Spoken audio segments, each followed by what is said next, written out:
Leef Klumpjes, goedemiddag.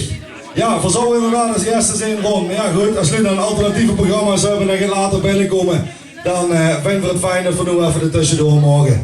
En ja, waar we eigenlijk op een gegeven moment dachten van oei, die oud-prinsen van ons die hebben geschoven wegens omstandigheden met de inlieving. Het zou wel een delegatie waren. Nou ja, als je dan een prinses hebt die woonachtig is in Münsterglen, dan vind je toch dat we met heel veel man voor Marijan hier natuurlijk her moeten komen. Ja, Marijan, hè, bedoel, ik zeg het al, de woont in Münsterglen. Het burgtje, het is gewoon rood, geel, blauw geschilderd hier in het Klumpjesriek. Helemaal goed, vervullen is dat natuurlijk helemaal toes.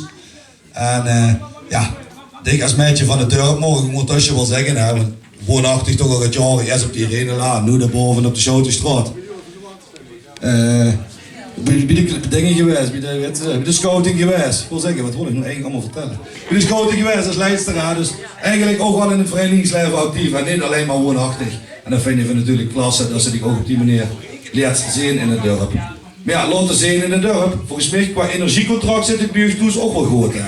Want met de kerst dat wordt een bar lampjes. En nu bedoel de beste prinses ook alleen maar leeg, hè, weet ik van wat. Dat mag allemaal gaan kosten. Zonnepanelen, oh dat scheelt de helft. Ja, heel goed. Ook nog duurzaam, ideaal.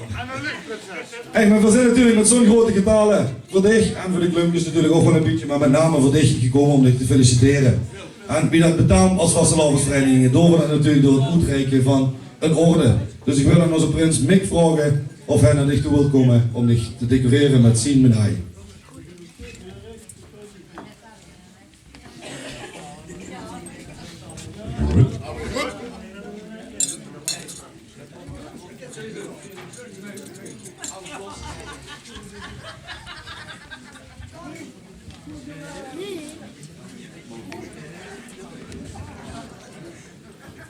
Rustig maar hoor, ik wil nog even vertellen.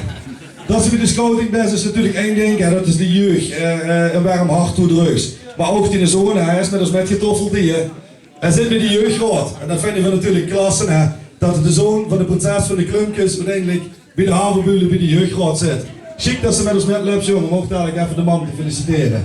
En omdat je met de jeugd zo bezig bent ook, hè, moet er in eigen ken je maar ook met de scouting vreugden en dat het allemaal gewoon aan het hart ligt. Hij was ook bedacht om Mauro te vragen om zich ook te decoreren met zijn medaille.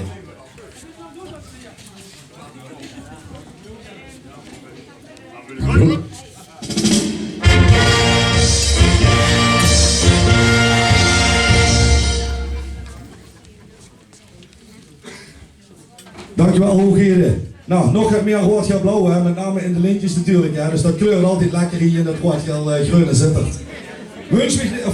Rest me niks anders als ik een schitterende vastelavond te wensen. Ja, maar dat komt zeker goed hè, met Marie-Jeanne voorop. En dan wil ik afsluiten met een driewerf. Geven! Geven!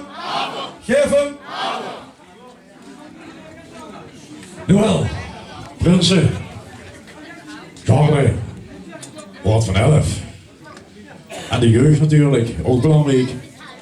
Veer als Klumpkes en ons prinses Marie-Jeanne is natuurlijk zeer erkentelijk dat je toch van Münstergelen naar Droogzutter zit gekomen. Weliswaar een aantal kilometers, maar ja, veel zin van Ioet naar Münstergelen gekomen, dus ik hoop eerlijk gezegd, nee, dat is gewoon. Natuurlijk wens je Veerweg ook hele fijne vastelavondsdag. Geer op een drukker programma als veel, dat ben ik 100% zeker.